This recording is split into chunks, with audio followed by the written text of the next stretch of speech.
ফুলবাড়ি থেকে ফিজিওথেরাপি চিকিৎসকের পচা গলা কঙ্কালসার দেহ উদ্ধারের ঘটনায় ব্যাপক চাঞ্চল্য ছড়ালো বৃহস্পতিবার। মৃত চিকিৎসকের নাম অতনু কর, তার বয়স 47 বছর।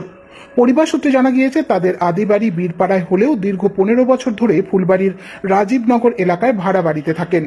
47 বছর বয়স হলেও তিনি বিয়ে করেননি, মাকে নিয়ে ভাড়া বাড়িতে থাকতেন।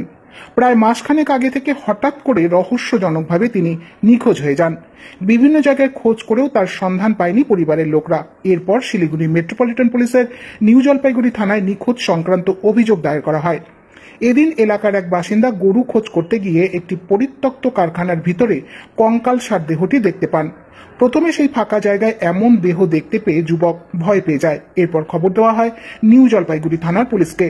খবর পেয়ে নিউ জলপাইগুড়ি থানার বড়বাবু নির্মল কুমার দাস ও সাদা পোশাকের পুলিশ কর্মীরা ঘটনাস্থলে চলে আসে। সেই সময় দেহের পাশে পড়ে থাকতে দেখা যায় একটি কালো রঙের ব্যাগ। সেই ব্যাগ থেকে বেরিয়ে আসে তার পরিচয়পত্র। পুলিশ কর্মীরা পরিচয়পত্র দেখে খবর দেয় পরিবারের লোকদের। তারা এসে শনাক্ত করেন। ময়না তদন্তের জন্য দেহটিকে উদ্ধার করে নিয়ে যায় উত্তরবঙ্গ মেডিকেল কলেজ হাসপাতালে।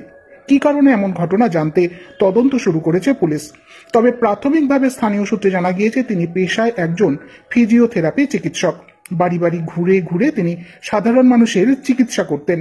পাশাপাশি প্রচুর মানুষের কাছ থেকে তিনি টাকা ধার করে নিয়েছেন বলে জানা গিয়েছে। তাই এই ঘটনায় দেখা দিয়েছে রহস্য।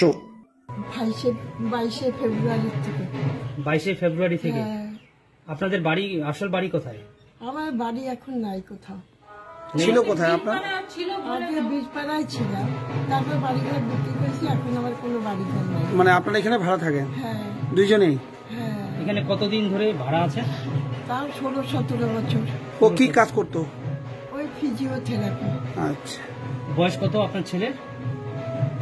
48 49 হবে। বিয়ে দেওয়া হয়েছে কি? না। হয়নি? না। তো আমরা খবর পেলাম যে এখানে একটা বডি পাওয়া গেছে। এসে দেখি ঠিক আমাদের এই পাড়ার ছেলে নতুন এখানে ও কি ওখানে ভাড়া থাকতো? আপনাকে ওখানে ভাড়া থাকতো কতদিন ধরে? ওখানে 13-14 বছর ধরে ভাড়া আছে। কি নাম? কি কার নাম? তনুকর। বাড়ি করে? বাড়ি করে? বাড়ি ওদের কোথায় বললো? পাড়ায় এখানে ভাড়া থাকতো। ভাড়া থাকতো, এখানে কাজ করতো, ফিজিওথেরাপির কাজ করতো। কতদিন থেকে মিসিং ছিল? মিসিং 1-1.5 মাস হয়ে গেল। 1.5 মাসের উপরে। কি দেখলেন? বডির অবস্থা কেমন? বডির অবস্থা কিছুই নেই, কঙ্কাল হয়ে আছে। কি করে চিনতে পারলেন? ওনার কাছে ওই যে ব্যাগের মধ্যে পয়সার পাস বই ছিল, ওখান থেকে পুলিশ খবর দিল। দেখি বললাম কি 10 কাজে দেনা হয়ে গেছিল? দেনা তো ছিলই, হ্যাঁ প্রচুর দেনা ছিল। বাড়ি থেকে নিখোঁজ, আমরা জানতাম না, পরে জানতে পারি বাড়িতে লোক আছে। কি মনে করছেন যে কি কারণে হতে পারে? নিজেই দেনার দরুনই হচ্ছে, কিছু দেনার কারণে হতে পারে না? করতে পারে। আপনার কে হবে? আমার পাশের বাড়ি ভাড়া থাকতো। পাশে অতনু করে বাড়ি কোথায়?